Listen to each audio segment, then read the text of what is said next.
By. ल guys finally हिजोको भ्लगमा त हल्का स्क्याम हानियो डोल्पा जाने प्लान भनेर। डोल्पा जाने प्लान त भयो तर अरू केटाहरूसँग भएको थियो। लास्टमा चाहिँ हामी जाने भयो है गाइस।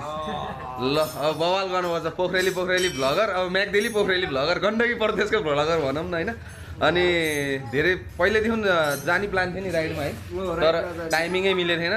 फाइनल्ली केटाहरूबाट चाहिँ अहिले हाम्रो सपना पुरा भएको छ एउटा। तर फेरि नयाँ डेस्टिनेसन छ, बवाल छ, सबको लागि नयाँ। अनि अलि बवाल एडभेन्चर नि हुन जस्तो लाग्छ। हामी चाहिँ रिस्क लिएर एक्सट्रिम इनर्जी ड्रिङ्क खाएर जानुपर्छ।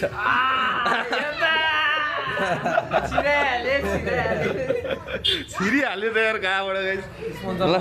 हाम्रो यहाँ डक्टर मको यो CX300 चाहिँ बवाल बनायो यार। ग्राफिक्स त मलाई मन पर्यो, झन् बवाल हुने भयो यार।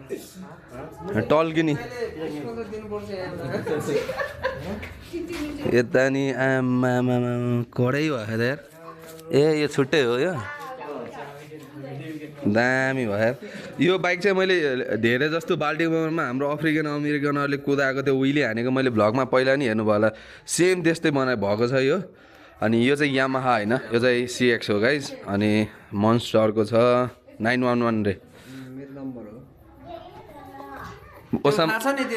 ओसामा बिन लादेन हो क्या, इमर्जेन्सी नम्बर नि हो। अनि 911 मा एट्याक हान्दै थियो नि त्यो प्लेन क्रास अमेरिकामा।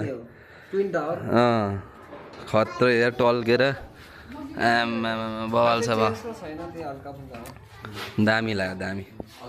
ल त्यही हो गाइस, सरप्राइज भनेको यही नै हो। मैले सरप्राइज कोसँग जाने भनेको, हामी अहिले यहाँ 3 जना छौँ, 2 जना अरू एकछिनमा आउँदैछन् गाइस।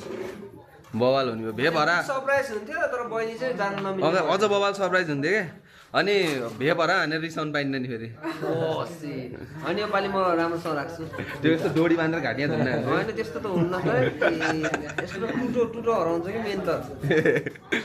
ल त्यही अब एकछिन। ल गाइस अब म यहाँबाट निस्केँ, सामानहरू त्यहाँ